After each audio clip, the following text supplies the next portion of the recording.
Just out before me, and I ran to you. Now I sing, great is the Lord, great is the Lord, the one who set me free. He's the King who rescued me.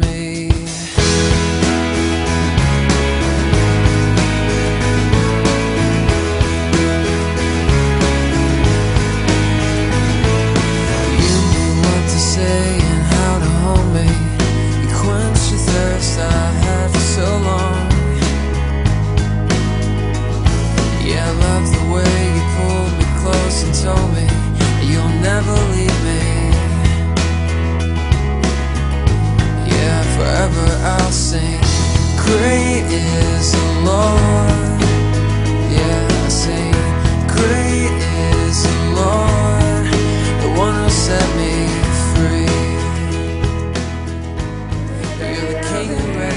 चढ़ाए प्रभु को स्तुति प्रशंसा करे हम सब सज्जन मिलकर।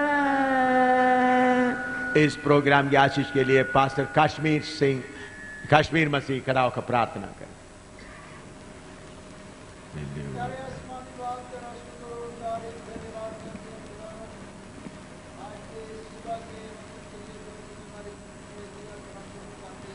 Hallelujah.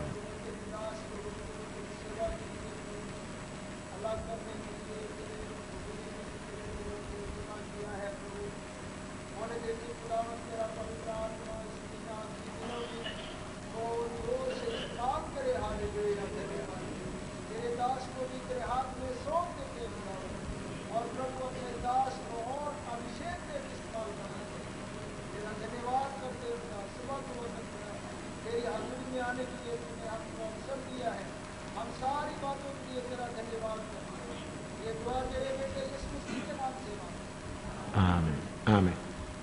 अभी जो सेवा भी हम कर रहा है उसके बारे में आयत हम पढ़कर देखेंगे। आप लोग आराम से बैठे, आपको समझाने के लिए बताता हूं। सामने बैठा हुआ प्रभु का दास करतार मसीह और तरसीम और रोशन सिंह, ये तीनों को पिछले दिनों में उनका सेवकाई के लिए सेवकाई देखा, परखा और उनको ऑर्डेन करने जा रहा है, ऑर्डिनेशन देने जा रहा है। इसलिए उनका पत्नी भी उनका सेवा में मदद करना है, इसलिए उनको पत्नी को भी साथ बिठाया है। उसके पीछे दूसरा लाइन में अभी भी प्रभु का सेवा कर रहा है भाई सुरजीत, रवि और रमेश चंद्र। वो लोग प्रभु का सेवा कर रहा है, लेकिन अभी तक प्रभु की तरफ से कलीसिया से उनको सेवा सौंपा नहीं। उनको प्रभु की सेवा सौंपने जा रहा है ताकि उन लोग अधिकार के साथ प्रभु की सेवा करें। अभी तक उन्होंने जो कर रहा था ट्रेनिंग का एक हिस्सा में, जैसा प्रभु यीशु मसीह उनको जगह जगह में दो दो करके भेजा, उन लोग जाकर बीमारों को चंगा करते आएगा, वही हिस्सा इन लोग कर रहे थे। लेकिन आज के बाद ये आज उनके ऊपर हाथ रखकर अलग करने के बाद स्वर्ग का अधिकार के साथ उन लोग सेवा करेंगे। उसके पीछे 4 सिस्टर्स बैठे हैं। इन लोग ट्रेनिंग उनका खत्म हुआ। इन लोग ट्रेनिंग का मतलब पूरा ट्रेनिंग खत्म हुआ करके वचन पूरा सीखा करके नहीं बता सकते, बल्कि जितना जरूरी था उनको सिखाया। अभी उन लोग बहनों का सेवकाई, वचन के अनुसार बहन लोग कहां तक सेवा कर सकता है, वो सेवकाई का काम उनके हाथ में सौंपने जा रहा है। ये तीनों का जिम्मेवारी अलग अलग है। आगे ऑर्डिनेशन हो रहा है, उनका जिम्मेवारी और है, और उसके पीछे सेवकाई के लिए सौंपने वाला भाई लोगों का और है, और सिस्टर्स जो 4 बैठे हैं उनका भी जिम्मेवारी अलग है। ये बात सब वचन के द्वारा आपके सामने रखने के बाद फिर आगे ये सेवकाई इनके सिर पे प्रभु के बुजुर्ग, प्रभु के 4 सेवक लोग मेरे साथ मिलकर उनके सिर पर हाथ रखकर पिता पुत्र पवित्र आत्मा के नाम से इस सेवकाई के लिए उनको अलग करेंगे। आइए हम उस वचन से समझने के लिए प्रेरितों का काम 13 अध्याय उसका 1 से लेकर 3 तक पढ़ेंगे। प्रेरितों का काम 13 अध्याय उसका 1 से लेकर 3 तक। Acts chapter 13 verse 1 to 3 पढ़े, पंजाबी में और हिंदी में भी पढ़े। ਅੰਤਾਕਿਆ ਦੀ ਕਲੀਸਿਆ ਵਿੱਚ ਕਈ ਨਬੀ ਅਤੇ ਉਪਦੇਸ਼ਕ ਸਨ, ਅਰਥਾਤ ਬਰਨਾਬਾਸ ਔਰ ਸਿਮੋਨ ਜੋ ਨਿੰਗਰ ਕਹਾਉਂਦਾ ਹੈ, ਔਰ ਲੁਕਿਯੁਸ ਕਰੇਨੇ ਦਾ ਇੱਕ ਮਨੁੱਖ, ਅਤੇ ਮਨੇਨ ਜਿਹੜਾ ਰਾਜਾ ਹੈਰੋਦੀਸ ਦੇ ਨਾਲ ਪਲਿਆ ਸੀ, ਅਤੇ ਪਲੂਸ ਜਾਂ ਇਹ ਪ੍ਰਭੂ ਦੀ ਉਪਾਸਨਾ ਕਰਦੇ ਅਤੇ ਵਰਤ ਰੱਖਦੇ ਸਨ। ਤਾਂ ਪਵਿੱਤਰ ਆਤਮਾ ਨੇ ਕਿਹਾ ਕਿ ਮੇਰੇ ਲਈ ਬਰਨਾਬਾਸ ਅਤੇ ਸੌਲਸ ਨੂੰ ਉਸ ਕੰਮ ਦੇ ਲਈ ਵੱਖਰਾ ਕਰੋ ਜਿਸ ਦੇ ਲਈ ਮੈਂ ਉਹਨਾਂ ਨੂੰ ਬੁਲਾਇਆ ਹੈ। ਤਦ ਉਹ ਵਰਤ ਰੱਖ ਕੇ ਅਤੇ ਪ੍ਰਾਰਥਨਾ ਕਰਕੇ ਉਹਨਾਂ ਉੱਤੇ ਹੱਥ ਧਰੇ ਅਤੇ ਉਹਨਾਂ ਨੂੰ ਵਿਦਿਆ ਕੀਤਾ। पढ़ो। अंताकिया की कलीसिया में कितने भविष्यद्वक्ता और उपदेशक थे, अर्थात बरनबास और शमौन जो नीगर कहलाता है, और लुकियुस कुरैनी और देश की चौथाई के राजा हेरोदेस का दूध भाई मनहेम और शाउल। जब वे उपवास सहित प्रभु की उपासना कर रहे थे तो पवित्र आत्मा ने कहा, मेरे निमित्त बरनबास और शाउल को उस काम के लिए अलग करो जिसके लिए मैंने उन्हें बुलाया है। तब उन्होंने उपवास और प्रार्थना करके और उन पर हाथ रखकर उन्हें विदा किया। इधर में हम देखते हैं अंताकिया कलीसिया में प्रभु के दास लोग प्रार्थना में उपवास में रह रहे थे। उस समय पवित्र आत्मा उनको बोल दिया, पौलुस को और बरनबास को जिस सेवकाई के लिए मैंने बुला लिया उनको अलग करो। ये घटना तकरीबन पौलुस उद्धार पाने के 14 साल के बाद हो रहा है। गलातियों की पत्री और बाकी प्रेरितों का वगैरह सब मिलाकर पढ़ने से पौलुस को हाथ रखकर अलग करने का काम तकरीबन कितने साल के बाद हो रहा है? 14 साल। शायद आपको शक होगा तो गलातियों की पत्री निकालें। शायद आप लोग सोचेंगे कब कैसा है, हमने अभी नया सुन रहा है। कुछ लोगों का मन में ऐसा भी सवाल आ सकते हैं। गलाती 2 का 1 पढ़िएगा। ਤਦ 14 ਵਰਿਆਂ ਦੇ ਪਿੱਛੋਂ ਮੈਂ ਬਰਨਾਬਾਸ ਸਣੇ ਯਰੂਸ਼ਲਮ ਨੂੰ ਫਿਰ ਗਿਆ ਅਤੇ ਤੀਤਸ ਨੂੰ ਵੀ ਨਾਲ ਲੈ ਗਿਆ ਅਤੇ ਮੇਰਾ ਜਾਣਾ प्रकाश बाणी ਦੇ अनुसार थी। बस हाँ पढ़ो। 14 वर्ष के बाद मैं बरनबास के साथ फिर यरूशलेम को गया और तीतुस को भी साथ ले गया। हाँ। और मेरा जाना ईश्वरीय प्रकाश के अनुसार हुआ। हाँ, और उसका 9वां आयत पढ़ो। 2 का 9। ਅਤੇ ਜਾਂ ਉਹਨਾਂ ਉਸ ਕਿਰਪਾ ਨੂੰ ਜਿਹੜੀ ਮੇਰੇ ਉੱਤੇ ਹੋਈ ਜਾਣ ਲਿਆ ਤਾਂ ਯਕੂਬ ਅਤੇ ਕੇਫਾਸ ਅਤੇ ਯਹੂਨਾ ਨੇ ਜਿਹੜੇ ਕਲੀਸਿਆ ਦੇ ਥੰਮ ਆਖੀਦੇ ਹਨ ਮੇਰੇ ਨਾਲ ਅਤੇ ਬਰਨਾਬਾਸ ਨਾਲ ਸਾਂਝ ਦੇ ਹੱਥ ਮਿਲਾਏ।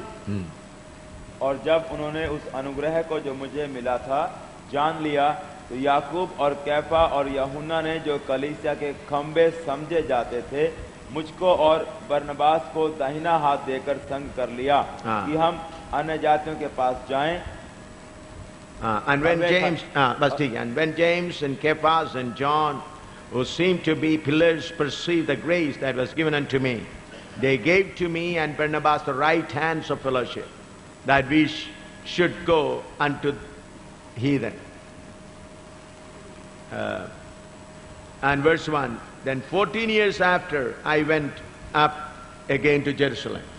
हम पौलुस का जीवन पढ़ते समय में पौलुस जब उद्धार पाया एकदम उसी समय उन्होंने दमास्कस में प्रचार शुरू किया, लेकिन वातावरण ऐसा बना रात को उनको टोकरी में से उधर निकालना पड़ा, टोकरी के जरिए से। फिर उन्हें यरूशलेम में गए, उनको उधर स्वीकार नहीं किया। उन्होंने आता जाता रहा, अंत्योक्या में जाकर रहा। उधर 14 साल तक प्रभु के कदमों पर चुपचाप बैठकर सीखते, उधर के बुजुर्गों के अधीन में रहा। ऐसा अधीन में रहते समय में पवित्र आत्मा उनको बोल दिया, जिस सेवा के लिए मैंने उनको बुलाया है उनको अलग कर। आजकल ये गॉस्पेल बिजनेस वाला बीच में आने के कारण थोड़ा सा भी गीत गाने वाला आया है या थोड़ा सा वचन का थोड़ा प्रचार करने आया है, उनको एकदम पास्टर बना देते हैं। ये प्रभु का वचन के अनुसार नहीं है, बल्कि अपना बिजनेस के लिए। उनको पास्टर ज्यादा होगा तो आमदनी ज्यादा होगा, ये व्यापार चल रहा है। ऐसा प्रभु के कलीसिया में नहीं हो सकता। ऐसा व्यापार के जरिए से जो पास्टर बना, हमने पास्टर के तौर पर उनको स्वीकार भी नहीं करते। इधर में आप अच्छी तरह समझना, इतना बड़ा पौलुस, अद्भुत काम करने वाला पौलुस, बड़ा प्रचार करने वाला पौलुस, अच्छा पढ़ा लिखा है, धनी है, इतना बड़ा आदमी है, फिर भी यरूशलेम में उनको स्वीकार नहीं किया। अंत्योक्या में, अपना देश में जाकर उस कलीसिया में अधीनता में कितने साल तक रहा? 14 साल। 14 साल जब रहा तब पवित्र आत्मा उनको बोला, इनको क्या करो, जिस सेवा के लिए मैंने बुलाया है उसके लिए अलग करो।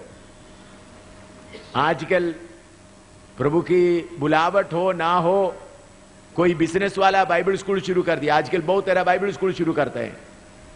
अमेरिका में एक बार गया या कोई गोरे आदमी का चमड़ा देख लिया, उनको बोलेंगे मैं बाइबल स्कूल शुरू करना है, मुझे मदद करो। गोरे आदमी को भी इंडिया में आने का टूरिस्ट वीसा मिलना है, उनको घूमना फिरना है, उनको आश करना है, सारे जगह में जाना है। तो इसलिए क्या करते हैं, इधर आकर बाइबल स्कूल शुरू करते हैं। मैं जब अमेरिका में गया, एक बहुत बड़ा जगह में केनेथ हेगे, जॉन कीथ का बड़ा कलीसिया में क्या मीटिंग के लिए मैं मुख्य प्रचारक के तौर पर गए थे। उधर मैं प्रचार कर रहा था। मैंने उधर देखा तो बहुत तेरा इंडिया में आकर प्रचार करने वाला लोग उधर बैठे। मैंने सोचा पास्टरों के साथ में क्यों नहीं बैठे। तो जॉन की तक बोले, ये तो हमारा चर्च का मेंबर है, विश्वासी है, चर्च का विश्वासी है। उन्होंने इंडिया में जाना चाहा, हमने इंडिया में भेजा। उधर में क्या करते हैं हमको मालूम नहीं, बार बार जाता है। तो अमेरिका से बहुत ऐसा बिजनेस वाले आते हैं, उधर में फंड रेस करते हैं, पैसा बनाते हैं, इंडिया में आकर कुछ करके चले जाते हैं। उनको ना तो परमेश्वर ने भेजा है या कलीसिया भेजा है। ऐसा बना हुआ बाइबल स्कूल में कौन पढ़ेगा जिसको नौकरी नहीं। इधर उधर में स्कूल कॉलेज का एडमिशन मिला, पूछा वो भी नहीं मिला, नौकरी भी नहीं मिला, पढ़ गया और बिजनेस का वाला लोग हाथ रखकर पास्टर बना दिया। हम ऐसा लोगों को पास्टर के तौर पर स्वीकार बिल्कुल नहीं करते, क्योंकि उनको प्रभु ने नहीं बुलाया। उनका गंदगी में हम शामिल नहीं होते। इसलिए सबके सामने ये वचन प्रचार कर रहा हूं। पौलुस प्रभु की तरफ से बुलाया हुआ पौलुस भी 14 साल तक अपने कलीसिया में अधीनता में रहा। जो अभी ट्रेनिंग करने वाला लोग भी सुन लेना, 14 साल तक क्या रहा? उस कलीसिया के अधीन में रहा। तब पवित्र आत्मा बोला, इनको सेवा के लिए, जिस सेवा के लिए मैंने बुलाया उनके लिए अलग करो। तो अभी मैंने इन लोगों का नाम कितना दिन के प्रार्थना के बाद चुना है। एक दिन, 2 दिन या अचानक इधर आकर कमेटी, इसके लिए मैंने किसी से सलाह नहीं लिया। ये सेवक, बुजुर्ग सेवक लोग इधर बैठे हैं, मैंने बोला है इन लोगों को ऑर्डिनेशन देने जा रहा हूं, अगर आपको कुछ ऑब्जेक्शन है तो बता सकते हैं। मैंने इनसे ये नहीं पूछा किसको दे दें, किसको दे दें, पूछा ये सलाहकार के सलाह लेकर करने वाला काम नहीं, पिता पुत्र पवित्र आत्मा का आज्ञा पाकर करने का काम है। इसलिए मैं इतना दिन प्रार्थना करके इन भाइयों को बहनों को इस सेवा के लिए अलग कर रहा है, क्योंकि यीशु का कलीसिया है। पढ़िएगा पहला तीमोथी 3:15 पढ़िएगा, पहला तीमोथी 3:15। यदि मेरे आने में देर हो तो जान ले कि परमेश्वर का घर जो जीवते परमेश्वर की कलीसिया है और जो सत्य का खंभा है और नेम है, उसमें कैसा बर्ताव करना चाहिए। हाँ, पंजाबी में पढ़ो। एक भाई बार जे मैनू को चिर लग जावे ਤਾਂ ਤੂੰ ਜਾਣ ਲਵੇਂ ਜੋ ਪਰਮੇਸ਼ਰ ਦੇ ਘਰ ਵਿੱਚ ਜਿਹੜਾ ਪਰਮੇਸ਼ਰ ਦੀ ਕਲੀਸਿਆ ਅਤੇ ਸੱਚਾਈ ਦਾ ਥੰਮ ਅਤੇ ਨੀਂਹ ਹੈ, किस प्रकार वर्तना चाहिए है। देखिए पौलुस तीमुथियुस को लिख रहा है, परमेश्वर का घर उस कलीसिया में कैसा बर्ताव करना चाहिए। कलीसिया किसी का खेल का माल नहीं है, परमेश्वर का घर। परमेश्वर का घर के बारे में हम देखते समय में यशायाह देख रहा है, स्वर्गदूत खिरूब 2 पंगों से अपना मुंह ढांप रहा है, 2 पंगों से अपना पांव ढांप रहा है, 2 पंगों से उड़ते हुए पवित्र पवित्र पवित्र परमेश्वर करके पुकारते रह रहा है। उनको देखकर यशायाह नीचे गिर गए और उन्हें बोलने लगा, मैं अशुद्ध मनुष्य हूं। तो परमेश्वर घर में व्यवहार करना मामूली बात नहीं है। कल मैंने बताया सेवा सेवा सेवा सेवा, ये आप लोग जो सेवा बोलते हैं वो असली में सेवा नहीं है, बल्कि आप लोग उद्धार पाया हुआ लोग गवाही दे रहा है। सेवा तभी करना है जब आपको सौंप दिया गया। अभी इन 4 बहनों को सेवा सौंप रहा है। मेरा पति मेरे साथ कितने साल से सेवा में, लेकिन प्रभु की आत्मा कुछ महीने पहले दिल्ली में रहते वक्त बोला, प्रभु की आत्मा बोला तुम्हारा पत्नी के ऊपर हाथ रखकर के लिए। ये इसी साल में इसी साल में हुआ, इसी साल में कौन सा महीने में हुआ, कौन सा महीने? हाँ, देखो इसके पहले उन्होंने प्रचार करती थी, मेरे साथ कितना सेवा किया, कितने इधर बैठे हुए कितने सेवकों के मां की तरह उनको खिलाता था, सब कुछ करता था। मेरा पत्नी है, लेकिन मेरा पत्नी है बोलते हुए प्रभु की फौज में नहीं आ सकता। प्रभु आज्ञा देना, प्रभु आज्ञा देना। मैं जब फौज में था, कैप्टन का नौकरी कर रहे हैं, मेरा पत्नी उधर जाकर मेरे ऑफिस में कोई काम नहीं कर सकता, कोई ऑर्डर नहीं दे सकता।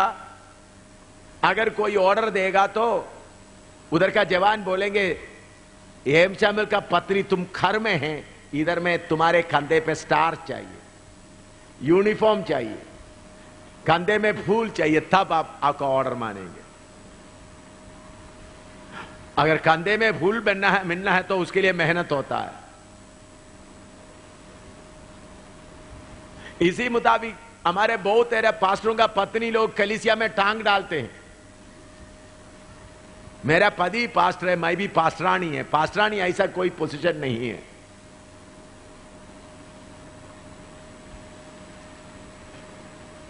प्रभु की सेवा सौंपने के बिना कोई जबरदस्ती नहीं लेना। मेरा पत्नी होते हुए भी इतना जगह में प्रचार करती थी, घर घर में विजिटिंग करती थी, सेवा करती थी, तब भी इसी साल मेरे ख्याल में मार्च अप्रैल में, शायद मार्च अप्रैल नहीं है, फरवरी है, कौन सा महीना, नवंबर में पिछले साल ना, माफ करना, पिछले साल नवंबर में, ज्यादा देर नहीं हुआ, 1 साल नहीं हुआ अभी तक। मैं बोलने का मतलब है अभी तक क्या नहीं हुआ, 1 साल। नवंबर में दिल्ली में पवित्र आत्मा मुझे बताया तुम्हारा पत्नी को हाथ रखकर सेवा के लिए अलग करो। तब मैं कलीसियाओं के इकट्ठा बुलाया, कलीसियाओं के सामने उनके लिए प्रार्थना करके अलग किया। मैं क्यों ये बात बता रहा हूं, परमेश्वर का कलीसिया में बर्ताव करना मामूली बात नहीं है, जो कोई भी आकर उसमें नहीं कर सकता है। आगे नीचे इस्राएलियों के बीच में कैसा करता उसके बारे में बताते समय आपको मालूम होगा। सेवा सौंपने के बाद शैतान के साथ लड़ते समय में शैतान को मालूम है इसको अधिकार मिला हुआ है, ये अपने मर्जी से नहीं आया, इनका बात को मानना पड़ेगा, नहीं तो शैतान कभी मानेगा कभी नहीं मानेगा, डर डरा के थोड़ा सा करवा सकते हैं, लेकिन अधिकार से जाने में फर्क होता है। आगे इसलिए उनको हाथ रखकर क्या किया, सेवा के लिए अलग किया। गिनती 27 का 18 से 23 तक पढ़िएगा, समय बचाने के लिए सिर्फ हिंदी में पढ़िएगा। गिनती 27 का 18 से 23 तक, गिनती 27, नंबर्स 27, 18 to 23। हाँ, समय बचाने के लिए हिंदी में पढ़िएगा। 27 चैप्टर, हाँ 18 to 23। 18 to 23। हाँ आंगन की लंबाई 100 हाथ की, नहीं, माफ करना, 17 होगा।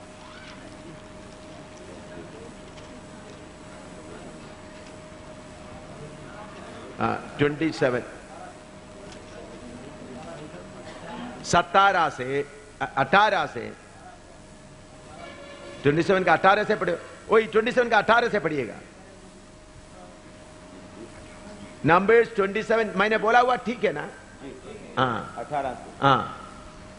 यहोवा ने मूसा से कहा, तू नून के पुत्र यहोशू को लेकर हाँ। उस पर हाथ रख, वह तो ऐसा पुरुष है जिसमें मेरा आत्मा बसा है, और उसको एलिआजर याजक के और सारी मंडली के सामने खड़ा करके उनके सामने उसे आज्ञा दे, और अपनी महिमा में से कुछ उसे दे, जिससे इजराइलियों की सारी मंडली उसकी माना करे, और वह एलिआजर याजक के सामने खड़ा हुआ करे, और एलिआजर उसके लिए यहोवा से उरीम की आज्ञा पूछा करे, और वह इजराइलियों की सारी मंडली समेत उसके कहने से जाया करे, और उसी के कहने से लौट भी आया करे।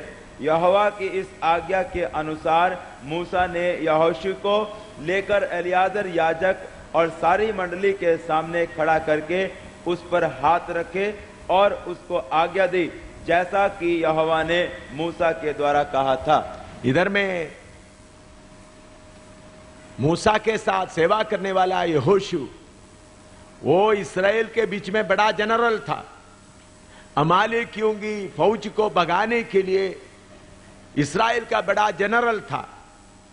उस जनरल को मूसा चुन लिया, और बाद में वो बड़ा जनरल साहब, हम वचन आगे आगे पढ़ते देखे तो जनरल साहब मूसा का नौकर बन गया,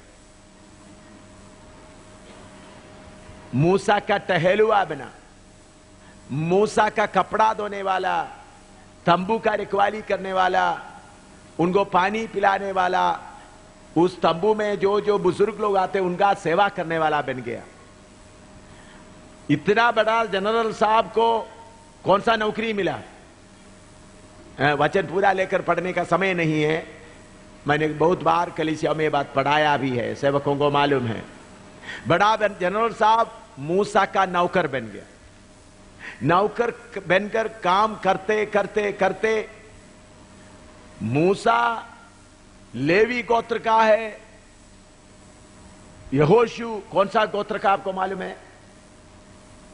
बेंजामिन गोत्र का है। उनको कोई भी हक नहीं मिलता लेवी गोत्र का जिम्मेवारी लेने के लिए, फिर भी उनका वफादारी को देखते हुए सर्वशक्तिमान परमेश्वर यहोशू को चुन लिया और मूसा को कहते हैं सारे इस्राएल के सामने उनके ऊपर हाथ रखो और तुम्हारा कुछ अधिकार उनको दो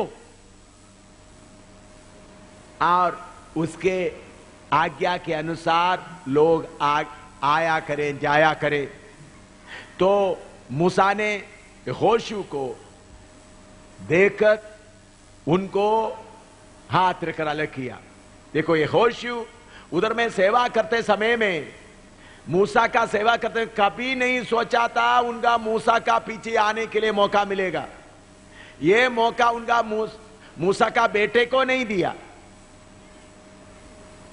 बल्कि बेंजामिन गोत्र सबसे नीचे गोत्र का आदमी को दिया। मेरे बेटा फिन्नी प्रभु की सेवा के लिए आया, मैंने उनको जम्मू कश्मीर में क्यों नहीं रखा?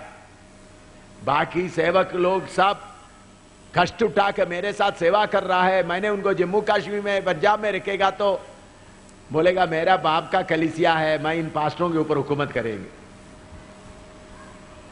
उनको प्रभु की सेवा के लिए बुलाया। मैंने उनके बात क्योंकि सब बात क्योंकि गलत नमूना आप लोगों के बीच में नहीं आना, इसलिए जब मैं जिंदा रहता हूं तब मैंने जो किया हुआ बातें आपको बताएं और वीडियो में भी रिकॉर्ड कर रहा है ताकि सबूत हो जाए। मैं चाहता था मेरा बेटा और बेटी प्रभु की सेवा के लिए आए। वो अच्छा क्रिकेट खेलने वाला था, अच्छा फुटबॉलर था, गोलकीपर था कॉलेज का। मैं प्रार्थना करता रहा प्रभु तेरा मर्जी है तो सेवा के लिए बुलाना। वो कॉलेज के एग्जामिनेशन के समय आ गया। एग्जामिनेशन इम्तिहान के 1 महीने पहले उन्होंने मुझे आकर बोला पापा मुझे पढ़ने का मन नहीं लग रहा है, प्रभु मुझे सेवा के लिए बुला रहा है। मैंने बोला बेटा कैसा भी अपना डिग्री कंप्लीट करो क्योंकि इतना तक पढ़ा है। उन्होंने फिर भी पढ़ाई शुरू कर दिया। इम्तिहान का सिर्फ 4 दिन बाकी है, पैसा भी इम्तिहान का जमा किया, हॉल टिकट भी मिला, 4 दिन सिर्फ बाकी है इम्तिहान का। मेरे पास आकर बोल रहा है पापा आपको प्रभु ने सेवा के लिए बुलाया, आप एकदम इस्तीफा देकर निकल आया, क्या आप मुझे अनुमति नहीं दोगे? मुझे इम्तिहान लिखने का बिल्कुल मन नहीं है। तब मुझे मालूम हुआ उनको प्रभु ने पक्का बुलाया है, क्योंकि इम्तिहान के लिए सिर्फ कितना दिन बाकी है? 4 दिन। पढ़ने के लिए कमजोर नहीं था, बड़ा तेज अच्छा पढ़ने वाला था, अच्छा क्रिकेटर भी था, अच्छा गोलकीपर भी था। जब उन्होंने सेवा के लिए समर्पण किया उनका प्रोफेसर लोग भी निराश हो गए। एकदम मैंने उनको बाइबल क्लास में नहीं बिठाया। मेरा बेटा होने के कारण उधर जम्मू में बाइबल क्लास चल रहा था। 2 महीने तक जम्मू में जितने लोग आता जाता उनका सबका कपड़ा धोने का काम दिया। उन्होंने कपड़ा धोकर बाहर में टांगते थे, मैं जाकर चेक करते थे कपड़ा ठीक तरह से धोया है या नहीं धोया। मेरा कपड़ा नहीं, उधर में आने वाला सबका। मेरा पत्नी 1-2 बार आकर मेरे पास आकर रोई, इतना शक्ति इनके साथ मत करो। मैं आज तक इनका कपड़ा धोया करता था, इन्होंने अभी तक उनका कपड़ा उन्होंने नहीं धोया। मैंने बोला अभी प्रभु की सेवा में आ रहा है, 2 महीना तक कपड़ा धोता रहा। फिर उसके बाद कपड़ा धोने में पास हो गया, फिर 1 महीना लैट्रिन साफ करता रहा, बाथरूम लैट्रिन साफ करना जम्मू में। उसमें भी पास होने के बाद बाइबल क्लास में बिठाया। कपड़ा धोने में पास हो गया, लैट्रिन साफ करने में पास हो गया, उसके बाद बाइबल क्लास में बिठाया। उसके बाद प्रभु की सेवा के लिए प्रभु ने बोला, मैंने बोला जिधर में कोई आत्मा नहीं है उधर जाकर मेहनत करो। पंजाब में उस वक्त उन्होंने नौजवान लोगों के बीच में सेवा कर रहा था, प्रचार अच्छा कर रहा था, लेकिन अगर पंजाब में रहेगा तो बोले एम शामिल का बेटा है इसलिए पास्टर लोग उन्होंने कैसा भी सेवा में आया, ऐसा कोई सबूत नहीं और नहीं चाहिए। इसलिए जिधर में एक भी विश्वासी नहीं है उधर में जाकर लड़कर प्रभु की कृपा से कलीसिया साबित किया। इससे मुझे पक्का मालूम होता है इसको कौन बुलाया है, प्रभु ने बुलाया। उधर में कलीसिया साबित करने में मुसलमान लोगों ने मैं और मेरा पत्नी के सामने बोला, इनको जिंदा हम नहीं छोड़ेंगे, इनका लाश भी तुमको नहीं मिलेगा। सबके सामने बताया। मैं और मेरा पत्नी थे उधर, मुसलमान लोगों ने, तब भी हमने डरा नहीं। प्रभु ने कृपा दिया। मैं क्यों इतना बात में, मुझे पूरा मालूम है मेरा बेटा फिन्नी को मैंने सेवा में नहीं लाया, यीशु ने बुलाया और यीशु ने सेवा सौंपा, तो इसलिए उनका सेवा कोई छीन कर नहीं ले जा सकता है। तो सेवा मां बाप की तरह से नहीं आता। अगर मुझे एक सोडा फैक्ट्री है, एक सोप फैक्ट्री है, एक बिस्किट फैक्ट्री है, तो मेरे बेटे को दे सकता है, मेरा पत्नी को दे सकता है। लेकिन यीशु का सेवा, यीशु जिसको चुनेगा उनको देना है। इधर में सर्वशक्तिमान परमेश्वर बोलते हैं, मूसा, बेंजामिन कबीले से तुम्हारा नौकर का काम करने वाला यहोशू को मैंने चुन लिया है। ऐसा यहोशू को, तो इसका मतलब सेवा के लिए चुनने का काम ना तो बाप का है ना तो मां का है, बल्कि सर्वशक्तिमान परमेश्वर का हाथ में है। मेरे बेटे इसी मुताबिक, उनको अमेरिका में जाने के लिए, अमेरिका में अलाबामा यूनिवर्सिटी में पढ़ने के लिए बहुत तैयारी हो रहा है। कुछ लोग इंतजाम किया, मेरे अंदर का प्रार्थना था, प्रभु वो भी सेवा में आए। वो उन्होंने मुझे बोलती थी, पापा मैं अमेरिका में अलाबामा यूनिवर्सिटी में पढ़ेंगे और उधर से आकर मैं कंप्यूटर इंजीनियर बनकर चीन में आएंगे और उधर आकर आपका सेवा में मदद करेंगे, या पैसा कमा कर आपको सेवा में मदद करेंगे, या अमेरिका से पैसा आपको भेजेंगे, ऐसा बोलती थी। मैं चुपकर सुनता था, प्रार्थना करता रहा। लेकिन एक बार मैं चीन से वापस आ गया, 1 जनवरी का महीना है, मेरा गला पकड़कर रोती हुई बोली, मुझे कोई पढ़ाई नहीं चाहिए, मुझे अमेरिका में नहीं जाना, मुझे यीशु का सेवा करना है। रोती रोती बोला। उन्होंने बोला मुझे और पढ़ना नहीं। वो भी कॉलेज में अच्छी तरह पढ़ने में बहुत स्मार्ट थी, पढ़ने में कमजोर नहीं थी। बोला मुझे एक दिन भी अभी पढ़ाई नहीं करना, प्रभु ने मुझे सेवा के लिए बुलाया। मैंने क्यों ये बात दोनों बताया, हमारे फैमिली के बारे में थोड़ा सा बताने के लिए नहीं। प्रभु जिसको नहीं चुनते वो सेवा में ना आए। अभी समस्या सेवकों का कमी नहीं है, अभी समस्या हजारों सेवकों के बीच में प्रभु ने भेजा हुआ सेवक कौन है मालूम नहीं होता। अभी सेवक लोग चाहिए, सेवक लोग आपके बीच में से भी निकलना है, लेकिन चुनने का काम किसका है? प्रभु का है। चाहे पत्नी हो, चाहे बेटा या बेटी हो।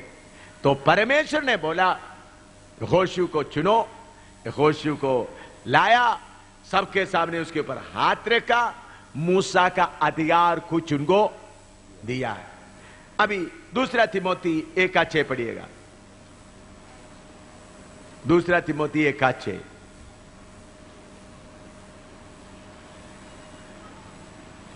इसी कारण मैं तुझे शुद्धि दिलाता हूं कि तू परमेश्वर के उस वरदान को जो मेरे हाथ रखने के द्वारा मिला है चमका दे। मेरे हाथ रखने के द्वारा तुमको मिला हुआ वरदान को चमका दे। आज आप लोगों के ऊपर हाथ रखने जा रहा है, आपका बर्तन तैयार रहना है। इधर देखना आप जो बैठे हुए, आपका बर्तन कैसा रहना है? तैयार रहना है। कोई कमी गट्टी है तो प्रभु के सामने अभी बैठे बैठे प्रभु मुझे और शुद्ध कर, प्रभु मुझे और शुद्ध कर। आपका बर्तन तैयार रहना, ताकि हम लोग आकर आपके ऊपर हाथ रखते समय में, हाथ रखते समय कुछ वरदान भी मिले। मूसा हाथ रखते हुए अधिकार भी दे दिया, उसके लिए यहोशू योग्य बना। आज पिता पुत्र पवित्र आत्मा के नाम से आपके ऊपर हाथ रखते समय में हम कमजोर सेवक लोगों के जरिए से हाथ रखा समय पवित्र आत्मा आपको सेवा के लिए जरूरत वरदान भी आज देना है। और 1 तिमोथी 4:14 भी पढ़िएगा। पहला तिमोथी 4:14। उस वरदान से जो तुझ में है और भविष्यवाणी के द्वारा प्राचीनों के हाथ रखते समय तुझे मिला था, निश्चिंत मत रह। हाँ, पंजाबी में भी वो पढ़े थोड़ा सा। हाँ, तू उस दात दी बेपरवाही ना कर जो तेरे विच है, ਜਿਹੜੀ ਗੰਮ ਵਾਕਾਂ ਦੇ ਰਾਹੀਂ ਪਹਿਰਾਂ ਦੇ ਹੱਥ ਰੱਖਣ ਦੇ ਲਈ ਹੱਥ ਰੱਖਣ ਨਾਲ ਤੈਨੂੰ ਦਿੱਤੀ ਗਈ। हाँ, सेवक लोग या बुजुर्ग लोग हाथ रखने के कारण मिला। मैं मेरे साथ हाथ रखने के लिए आया हुआ सेवकों के लिए भी मैं विनती करता हूं, आप भी प्रार्थना के साथ आए। आपके हाथ रखने से प्रभु का शक्ति उन पर बहे। हम देखते हैं अंत्योख्या कलीसिया में उपवास करते समय प्रार्थना करते उनके ऊपर हाथ रखा। मैं कल रात को प्रचार किया, प्रचार करके थक गया। प्रचार करके थकने के कारण रात को मैं कुछ नहीं खाया, फिर भी आज सुबह अभी तक कुछ नहीं खाया, उपवास के साथ आया। कल प्रचार करके थका हुआ था, भूख इतना थकने के कारण खा नहीं सका, तो अच्छा होता रात का। कल भी मैं परसों भी मैं रात को नहीं खाया, सुबेरे ब्रेकफास्ट खाता। आज भी मैंने बोला मुझे ब्रेकफास्ट नहीं बनाना या ब्रेकफास्ट नहीं लाना, उपवास के साथ आया है ताकि प्रार्थना करते समय में प्रभु का, हमारे अंदर का शक्ति नहीं, प्रभु का पवित्र आत्मा का द्वारा जो वरदान आपको मिलना है उसके लिए कोई रुकावट ना रहे। मैं तैयार होकर आया, आप भी तैयार रहे। जब ये प्रोग्राम, ये वचन चलते समय में, प्रभु मैं कमजोर हूं, मैं मिट्टी का बना हुआ हूं, मेरे अंदर गलतियां बहुत है, प्रभु तेरा वरदान देकर मुझे हाथ रखकर अधिकार दिया करके मालूम होने के लिए मेरा खुद ही को छोड़ता हूं, मेरा अपनापन को छोड़ता हूं, मेरा बड़ापन को छोड़ता हूं। प्रभु तेरा वरदान मुझ पर आना चाहिए। इस प्रार्थना की हालत में रहना है। आगे समर्पण के बारे में कुछ वचन भी पढ़ना चाहता हूं। पहले पुराना नियम का समर्पण का बताता हूं, उसके बाद नया नियम के। लेवी व्यवस्था 8 का 22 से 24 तक पढ़िएगा। लेवी व्यवस्था 8 का 22 से 24 तक। Leviticus 8:22-24। फिर वह दूसरे मेंढे को जो संस्कार का मेंढा था समीप ले गया, और हारून और उसके पुत्रों ने अपने अपने हाथ मेंढे के सिर पर रखे, तब वह बलि किया गया।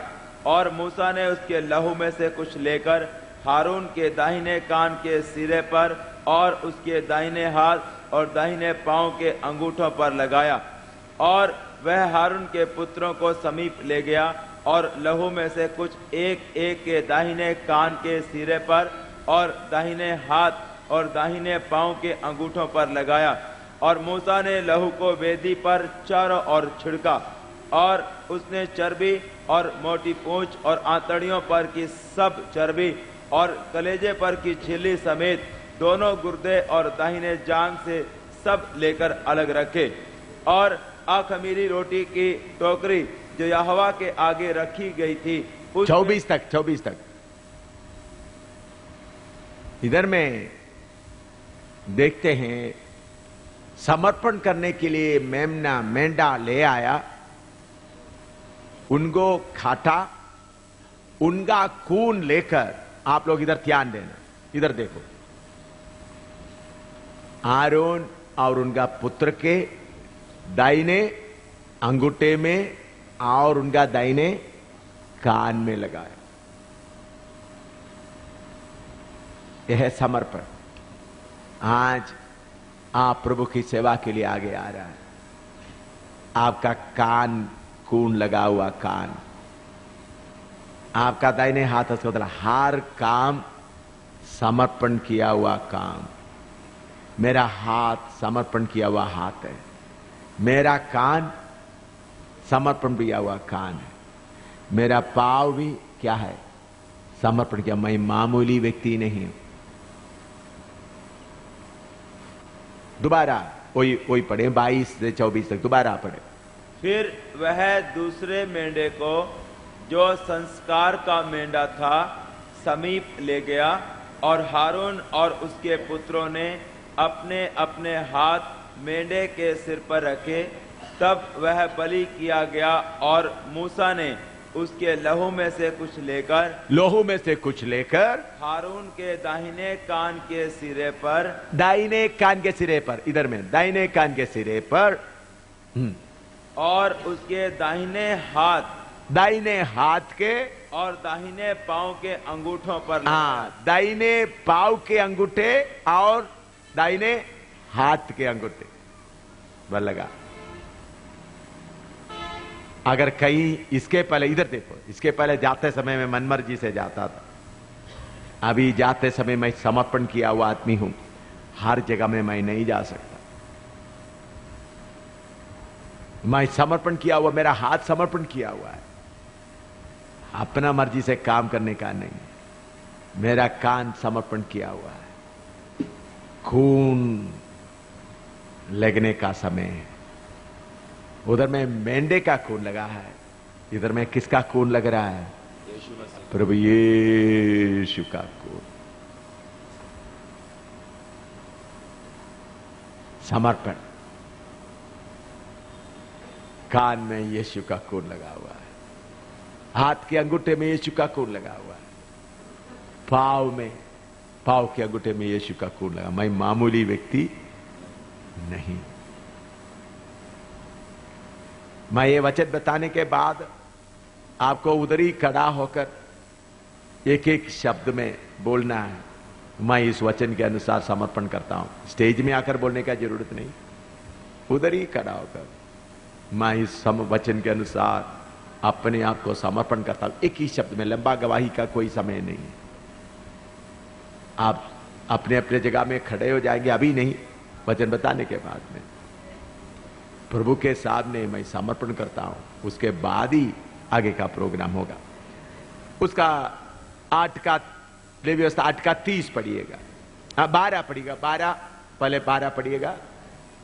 खून लगाने के अलावा अभिषेक का तेल भी लगाया जाता है। और उसने अभिषेक के तेल में से कुछ हारून के सिर पर डालकर उसका अभिषेक करके उसे पवित्र किया। अभिषेक करके पवित्र किया। खून लगाया, उसके बाद क्या किया है? अभिषेक का तेल लगाकर पवित्र किया। और उसका 30वां पद पढ़िएगा। और मूसा ने अभिषेक के तेल और वेदी पर के लहू दोनों में से कुछ लेकर हारून और उसके वस्त्रों पर और उसके पुत्रों और उनके वस्त्रों पर भी छिड़का।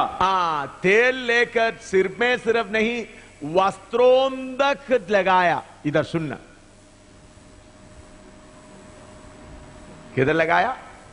वस्त्रों तक। अलग किया हुआ लोग पहनने का कपड़ा भी कैसा कपड़ा होना चाहिए? हैं? शुद्ध किया। उसका मतलब बाकी लोगों की तरह मर्जी से कपड़ा पहन के घूमने का नहीं है। अभी बहन लोगों के लिए एक यूनिफॉर्म बना दिया, ये रंग और थोड़ा बदल सकता है। और मैंने बोला उनका सूट बनाते समय में कैसा होना चाहिए,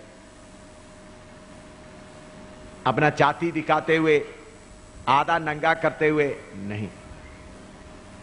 और उनका कपड़े के ऊपर भी क्या लगाया? तेल और खून छिड़का।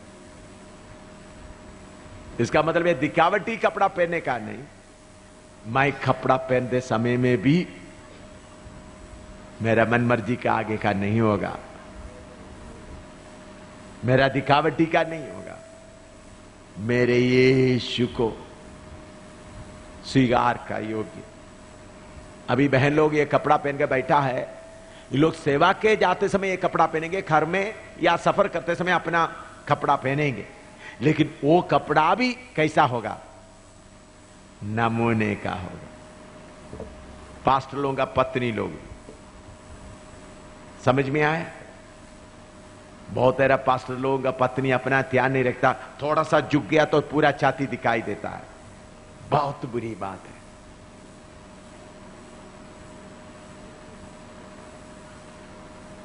बहुत बुरी बात है। अपने आप को तो समर्पण, पुराना नियम में इतना है तो नया नियम में का स्टैंडर्ड इससे कम है या उससे ऊंचा है? पुराना नियम में प्रभु कभी भी नहीं बोला तुम्हारा शरीर के द्वारा मेरा महिमा दो। नया नियम में बोला तुम्हारा शरीर के द्वारा मुझे महिमा दो। क्यों? प्रभु यीशु ने अपना शरीर पूरा हमारे लिए दे दिया। समझ में आ रहे हैं आप लोगों को? हाँ। और 8 का 33 से 36 तक पढ़िएगा। और जब तक तुम्हारे संस्कार के दिन पूरे ना हो, हाँ। तब तक अर्थात 7 दिन तक मिलाप वाले तंबू के द्वार के बाहर ना जाना। हाँ। क्योंकि वह 7 दिन तक तुम्हारा संस्कार करता रहेगा। हाँ। जिस प्रकार आज किया गया है वैसा ही करने की आज्ञा यहोवा ने दी है, जिससे तुम्हारा प्रायश्चित किया जाए। इसलिए तुम मिलाप वाले तंबू के द्वार पर 7 दिन तक रात दिन ठहरे रहना। हाँ। और यहोवा की आज्ञा को मानना, ताकि तुम मर ना जाओ, क्योंकि ऐसी ही आज्ञा मुझे दी गई है। तब यहोवा की इन्हीं सब आज्ञाओं के अनुसार जो उसने मूसा के द्वारा दी थी, हारून और उसके पुत्रों ने उनका पालन किया। इधर सुनना। अभिषेक का तेल लगाने के बाद उनको बोला 7 दिन तक मंदिर से बाहर नहीं जाना। 7 दिन का 7 का मतलब है परफेक्ट नंबर। इसका मतलब जिंदगी भर का। इस सेवा में आज हाथ रखकर आपको अलग करने के बाद जिंदगी भर मोड़ कर जाने का कोई मौका नहीं। इसका मतलब यह नहीं अभी 4 बहनें पीछे बैठे हैं, इनका शादी नहीं हुआ, इनको शादी नहीं कर सकते, ऐसा नहीं। इनको शादी कर सकता है, लेकिन शादी करेगा तो ही किसके साथ शादी करना पड़ेगा? सेवा, यीशु का सेवा करने वाले के साथ ही शादी कर सकता है। शादी करना कोई गुनाह नहीं है। हानूक भी पुत्र बेटे बेटियों के साथ रहते समय भी 300 साल किसके साथ चलता रहा? परमेश्वर के साथ चलता रहा। शादी इसके लिए रुकावट नहीं, लेकिन आप जिसके साथ शादी करेगा वो कौन होना चाहिए? यहोवा का मंदिर में या यहोवा के कलीसिया में सेवा करने वाला होना चाहिए। अगर सेवा करने वाला नहीं मिला तो आपको अकेला जिंदगी पूरा रहने का समर्पण भी होना चाहिए। अगर सेवक नहीं मिला, किसी से शादी करके पीछे नहीं जा सकता। यह समर्पण भी आज करना, क्योंकि अभिषेक का तेल लगने के बाद तंबू से क्या नहीं हो सकता? बाहर नहीं जा सकता। 10 का 7 भी पढ़िएगा। देखिए 10 का 7। और तुम लोग मिलाप वाले तंबू के द्वार के बाहर ना जाना। मिलाप वाले तंबू के द्वार के बाहर नहीं जाना। ऐसा ना हो कि तुम मर जाओ। हाँ, तुम मर जाओ, क्योंकि यहोवा के अभिषेक का तेल तुम पर लगा हुआ है। क्योंकि यहोवा का अभिषेक का तेल तुम पर लगा हुआ है। तुम पर लगा हुआ है। बाहर जाएगा तो क्या होगा? मरेगा। हमको अभिषेक करने वाला कौन है? 1 यूहन्ना 2 का 27 पढ़ो। नया नियम में अभिषेक करने वाला कौन है? 1 यूहन्ना 2 का 27। और तुम्हारा वह अभिषेक जो उसकी ओर से किया गया, अभिषेक जो उसकी ओर से दिया गया, तुम में बना रहता है। तुम में बना रहता है और तुम्हें इसका बस अभिषेक तुम में बना रहता है। कौन अभिषेक कर रहा है? हारून को मूसा अभिषेक किया, आज आपको कौन अभिषेक करने जा रहा है? सर्वशक्तिमान परमेश्वर अभिषेक करने जा रहा है। जब हम कमजोर लोग आपके ऊपर हाथ रखेगा तो सर्वशक्तिमान परमेश्वर आपको अभिषेक करने जा रहा है। अच्छा, अभिषेक क्या क्या करेगा? नीचे अभिषेक किया, उसका आगे पढ़ो। पहला यूहन्ना हाँ 27 का। हाँ, और तुम्हें इसका प्रयोजन नहीं कि कोई तुम्हें सिखाए, हाँ, परंतु जैसे वह अभिषेक जो उसकी ओर से किया गया तुम्हें सब बातें सिखाता है। हाँ, देखिए इसका मतलब कुछ लोग ये बात बोलते हैं अभिषेक है तो फिर कोई वचन सीखने का जरूरत नहीं। इधर में उस वचन को अच्छी तरह पढ़ेगा तो यूहन्ना के जरिए से तैयार किया हुआ सेवक और विश्वासी लोगों को यूहन्ना लिख रहा है। उनके कलीसिया में और कुछ लोग आकर कुछ तरह तरह की बातें सिखाना शुरू किया। तब उन्होंने बोला जो अभिषेक तुझ में है वो तुमको सिखाएगा। ये कैसा है? यूहन्ना 14 का 25 और 26 पढ़िएगा। यूहन्ना 14 का 25 और 26। ये बातें मैंने तुम्हारे साथ रहते हुए तुमसे कही, हाँ, परंतु सहायक अर्थात पवित्र आत्मा, हाँ, जिसे पिता मेरे नाम से भेजेगा, वह तुम्हें सब बातें सिखाएगा और जो कुछ मैंने तुमसे कहा है वह सब तुम्हें स्मरण कराएगा। हाँ, प्रभु यीशु कहता है पवित्र आत्मा आएगा और सब बातें तुम्हें सिखाएगा और स्मरण दिलाएगा। अभी इसका मतलब बाइबल स्कूल में नहीं पढ़ना करके नहीं है, सीखना है, सिखाने का योग्य बनना है। तो आज जो अभिषेक आपके ऊपर बने रहेगा आपको बहुत बातें सिखाएगा। तो अभिषेक का तेल आपके ऊपर होने के कारण ये सेवा छोड़कर आप और कहीं नहीं जा सकते। समझ में आया? ये सेवा छोड़कर डॉक्टर बनने के लिए, इंजीनियर बनने के लिए और किसी काम के लिए नहीं जा सकते। तो आप बोलते हैं तो अपना हाथ से मेहनत करो, बिस्किट बनाओ या पेंटिंग करो या प्रिंटिंग करो या शू पॉलिश करो। इधर देखो, ये सब सेवा का हिस्सा है। पहले आप कोई काम करते तो अपना पत्नी बच्चों के लिए कमाकर जमा करने के लिए थे। अभी आपको पौलुस की तरह अपने हाथ से मेहनत करने के लिए बोल रहा हूं। वो भी क्या है?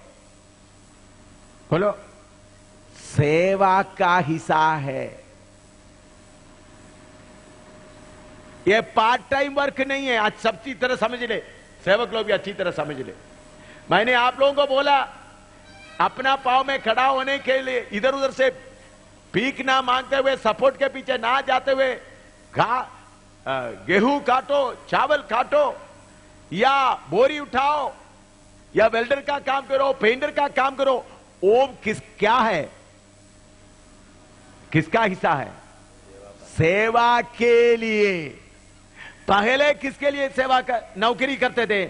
अपने लिए, अपने बच्चों के लिए। फर्क समझ में आ रहा? तो से अभिषेक का तेल आपके ऊपर होने के कारण बाहर नहीं जाना, यह सेवा छोड़कर नहीं जाना।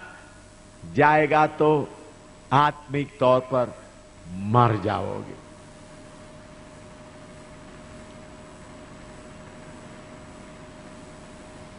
तो इसलिए अपने आप को समर्पण करते हुए प्रभु के सामने आगे बढ़ना है। दूसरा कोरिन्थियों 8 का 4 और 5 पढ़िएगा।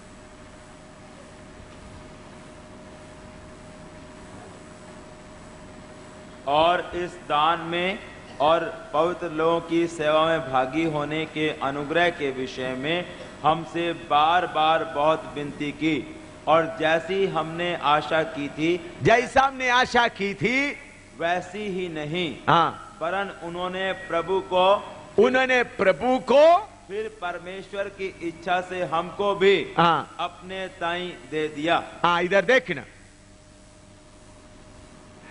समर्पण, प्रभु को समर्पण करना, प्रभु के तरफ से मुकर्रर किया हुआ प्रेरितों को, अगुवों को भी आप क्या करते रहना, समर्पण करते रहना।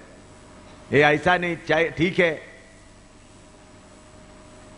अभी कल रोशन सिंह ने बोला, रोशन सिंह तुम ऐसा नहीं करना। अच्छा ठीक है, मुझे कितना फेलोशिप और मिलने का है, मैं छोड़कर चले जाता हूं, कोई आपको नहीं रोकेगा उधर से, लेकिन काटा किसको पड़ेगा, आपको पड़ेगा। लूसीफर आपको देकर बोले तुम तो पागा हुआ सेवक है, लूसीफर आपको देकर क्या बोलेगा, तुम पागा हुआ सेवक मेरे ऊपर आकर आज्ञा दे रहा है। अपने आप को समर्पण करना है।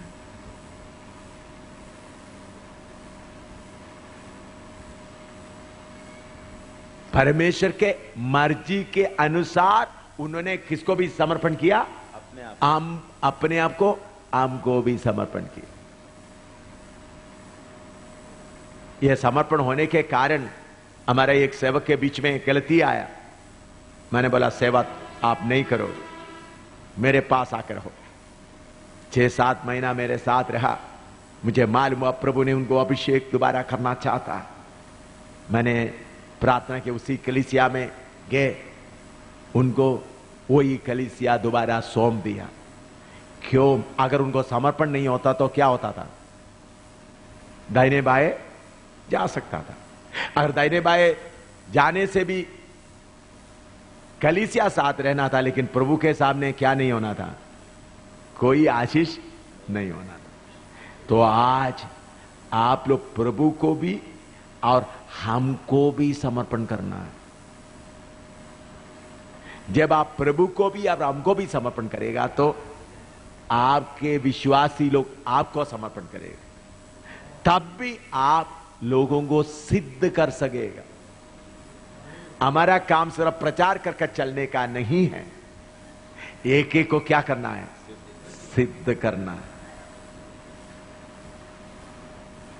अभी हम प्रार्थना करने जा रहा है, आप घुटना में बैठे, हम मिलकर थोड़ी देर इनके लिए प्रार्थना करें। आप अपने आप को तैयार करें, प्रभु के सामने अपने आप को तैयार करें। घुटना में बैठे, एक हाथ इधर में देखते हुए नहीं, घुटना में अच्छी तरह बैठे। हाँ हाँ, हालेलुया। प्रार्थना कर, अपने आप को तैयार हो जाए। आपको अभिषेक करने वाला प्रभु है। आपके कान में, आपके हाथ के अंगूठे में, पांव के अंगूठे में यीशु का खून लगना है। तैयार हो जाए, शुद्ध हो जाए। इन सेवकों के लिए प्रार्थना करें, इन सेवक लोग शुद्ध होने के लिए प्रार्थना करें, प्रभु इनको कबूल करने के लिए, तैयार करने के लिए प्रार्थना करें। सब मिलकर प्रार्थना करें। Hallelujah, hallelujah, hallelujah, hallelujah, hallelujah, hallelujah, hallelujah, hallelujah. धन्यवाद हो प्रभु। Hallelujah, hallelujah. तेरे लहू से मुझे तोले तू प्रभु, पूरी तौर से अभी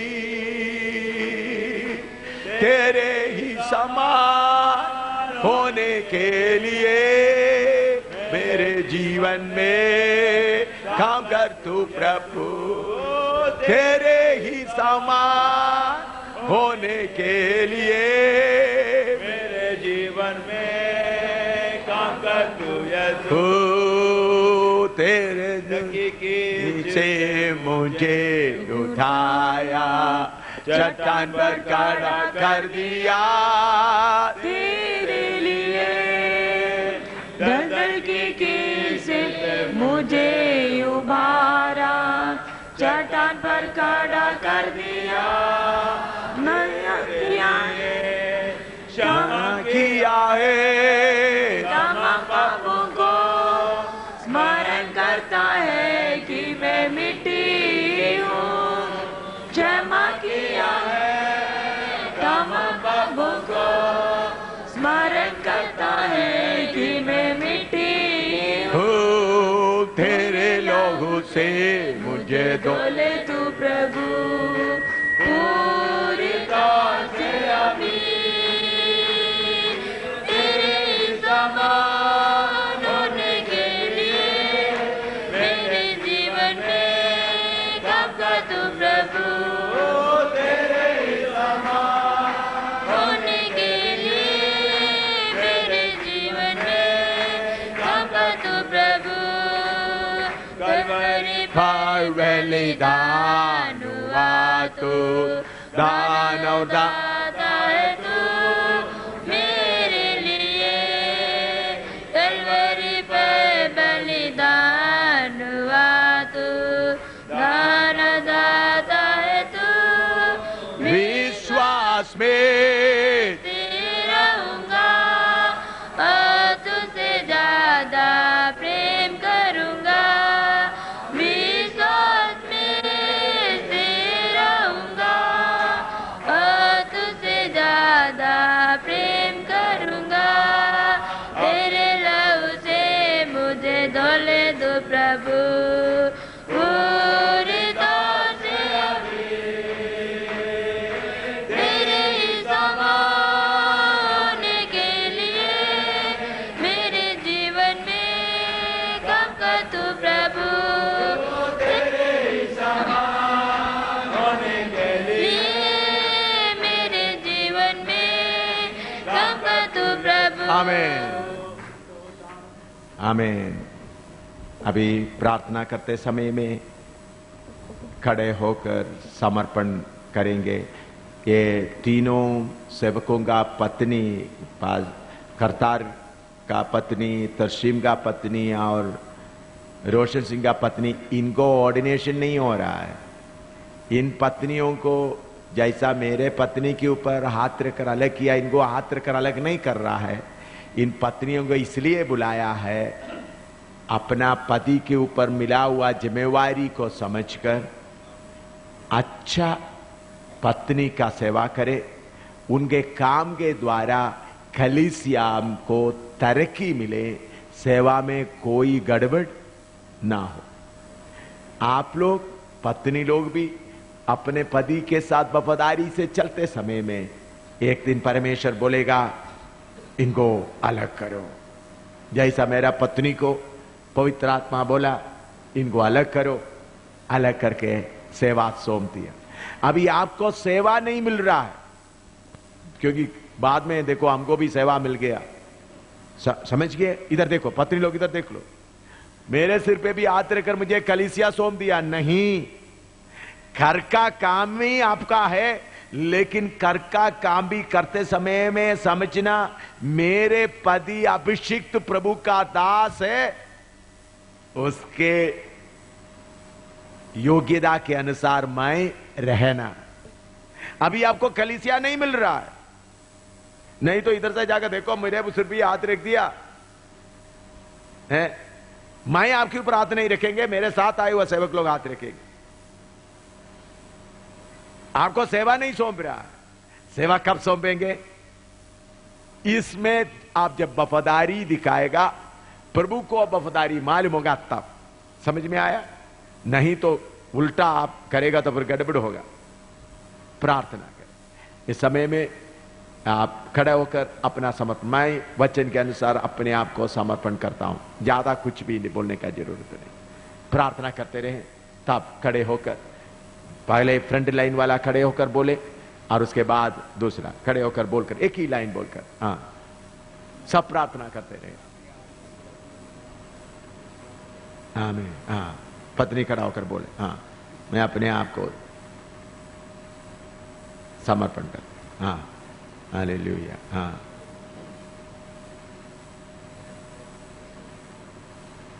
हाँ आमीन। हाँ आमीन। हाँ आमीन। सबसे पहले तीनों सेवकों के लिए प्रार्थना करेंगे, उसके बाद पीछे जो लाइन में 3 सेवक हैं उनके लिए प्रार्थना करेंगे, उसके बाद बहनों के लिए प्रार्थना करेंगे।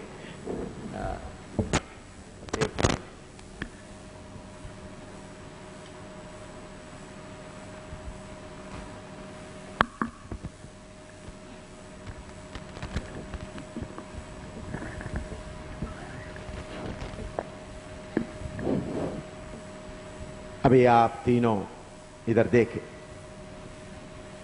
आपको कलीसिया का जिम्मेवारी सौंपने के पहले इस समय मेरे साथ सेवा करने वाला चारों सेवक खड़ा हो जाए, बाकी सेवा करने वाला सेवक लोग खड़ा रहे। फास्ट लो, मैं विनती करता हूं चाहे कोई सी भी फेलोशिप हो हमारे साथ खड़ा हो जाए, क्योंकि प्रभु का आप चारों इधर आ जाए, स्टेज में इधर आ जाए। हाँ इधर आ जाए।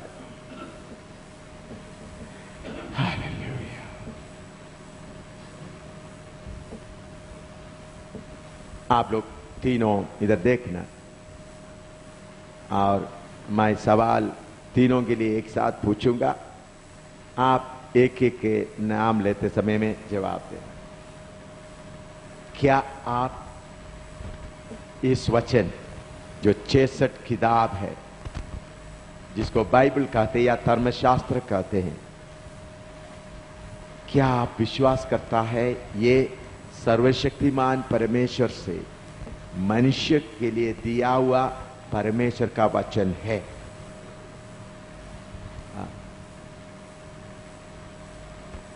क्या आप प्रभु के कलीसिया के सामने वायदा करता है कि इस वचन को पढ़ते हुए, इस वचन का एक एक बात को मालूम करते हुए अपना जीवन को इस वचन के अनुसार बनाने के लिए मैं पूरे कोशिश करूंगा करके आप वायदा करता है?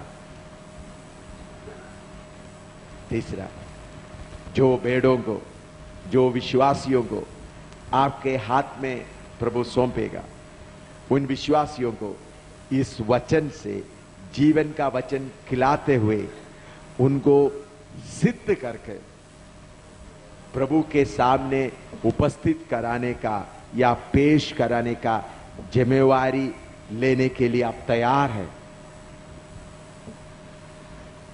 आखिरी सवाल थोड़ा सा कठिन है। सरदार गल्लाबान, चीफ शेपर्ड प्रभु यीशु मसीह अपना भेड़ों के लिए जान दिया। अगर जरूरत पड़ेगा तो अपने कलीसिया का भेड़ों को बचाने के लिए, उनके लिए जान देना पड़ेगा तो भी मैं तैयार हूं करके एक समर्पण आपके अंदर है। इनका समर्पण हमने सुना है। आइए हम इनके लिए प्रार्थना करें। प्रभु के दास लोग नीचे आए।